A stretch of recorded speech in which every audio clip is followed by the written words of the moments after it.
The Samsung Galaxy S9 and the Galaxy S9 Plus were literally announced less than 48 hours ago.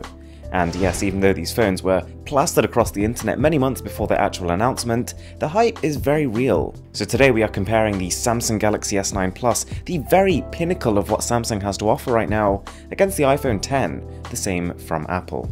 And you'll start to realize as we get towards the end of this comparison that the Galaxy S9 Plus is more similar to Apple's iPhone X than any Samsung phone previously, and it's very interesting.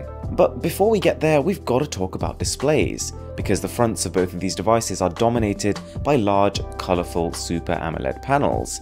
It's tough to complain about colour reproduction here, and whilst the S9 Plus is considerably sharper on paper, it is tough to tell looking at the screens even close up. As you might have guessed, the S9 Plus has the larger display among the two, but because of the iPhone X's super elongated aspect ratio, what this really means is the S9 Plus's display is about the same height, but just a little bit wider.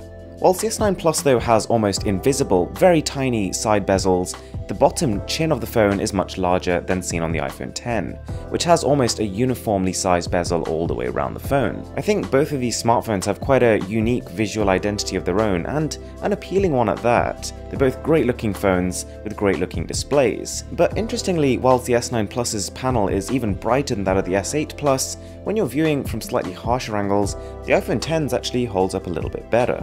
So a lot of people weren't particularly excited for the S9 and the S9 Plus, at least not as much as perhaps previous Samsung flagships, and one of the reasons for that is how similar it looks to the S8. So we're talking Gorilla Glass front and back and an aluminium frame, which compares to stainless steel and glass for the iPhone X, which is considered to be a little bit more durable, but visually speaking they look quite similar, and they feel similar in the hand.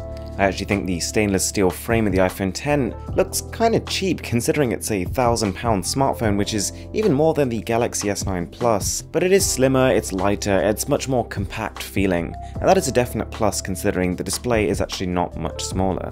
But one thing I've got to give to the Samsung here are the phone colour options. Whilst the iPhone X, as with every other iPhone, comes in very stock, very traditional colours, the Galaxy S9 phones also have coral blue and my favourite lilac purple. I think this one is probably my favourite of the bunch. The cameras are where things start to diverge a little bit, because whilst on paper both phones are rocking dual 12 megapixel sensors, that's pretty much where the similarities end. And this is only a first impression. Camera is something which definitely takes a little bit more time to play around with to really give a conclusive answer. But here's what I think. If anything, the iPhone seems to be capturing slightly deeper colours, slightly darker shadows and brighter highlights. The photos are a little bit more vibrant. But also, whilst on the iPhone it might seem like the detail being captured is higher, if you zoom in a little bit more than that, it turns out the S9 Plus almost always ends on top. Both phones also have dual cameras and therefore also offer portrait modes and close to lossless levels of zooming. And what's nice to see on the S9 Plus is that they've managed to match Apple and also offer 4K video at 60 frames per second, but in a way exceed it by offering bursts of 960 frames per second slow-mo, which from the demos we've seen so far looks pretty impressive. Something else we definitely can't miss out here is what Samsung describes as dual aperture. The ability for the phone's camera on the S9 to better adapt to lighting conditions, and due to the largest aperture ever seen on a phone, the Galaxy S9 should be capable of better low-light photos. But again, this is something we've got to test a little bit more later down the line. The obvious lead-on from camera is to talk about the AR emojis on the S9. But the problem is, whilst of course they're heavily inspired by Apple's Animojis, they just aren't as well implemented here.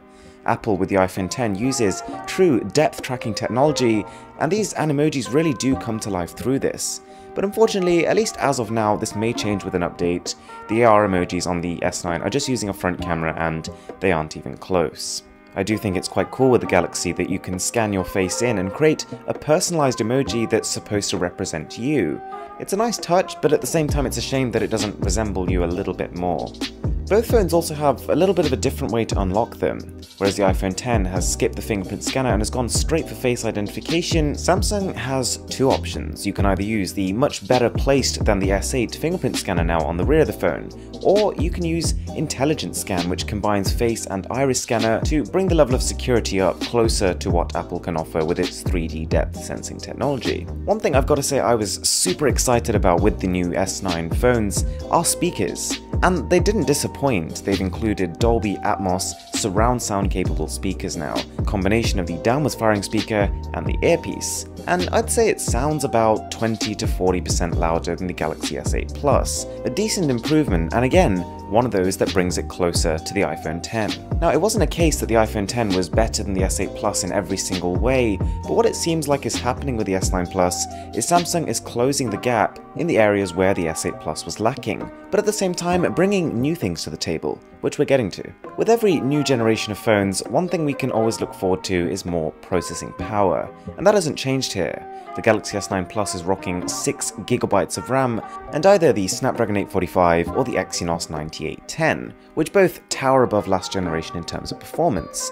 So again, whilst the iPhone X in 2017 had a slight performance lead over the Galaxy S8 Plus and other Android phones, that is no longer the case between these two phones. The S9 Plus certainly feels like a fast, snappy, responsive device, but side by side with a phone like the iPhone X, you can't help but feel like you're missing out on that buttery smoothness that is almost associated with Apple's ecosystem. But just generally in terms of heavy tasks like multitasking and gaming, both phones are gonna zip through it. These are the best of the best here. Not to mention, the Samsung has another huge advantage in the area of storage, with room for microSD cards up to 400GB. The iPhone X doesn't have any support for them. While the S9 Plus over here is packing Android 8.0 Oreo, the iPhone X uses Apple's latest iOS 11. And this has been tweaked to work with the gesture-based operating system on the iPhone X, which feels fluid and futuristic, but at the same time quite a stark shift from other iPhones, and not always the most practical. The S9 Plus though will feel right at home if you're coming from any Samsung device, and to be honest, most other Android phones. Alright, so as we said at the beginning of this video, there is no doubt here that, whether through coincidence or inspiration, Samsung has really converged with Apple on the Samsung Galaxy S9.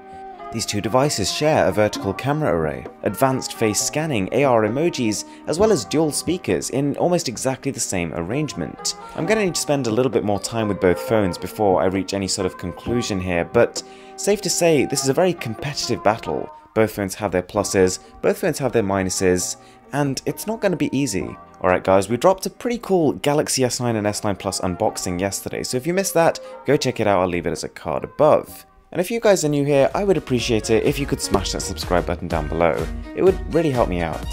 With that being said, my name is Aaron, this is Mr. Who's the Boss, and I'm signing out.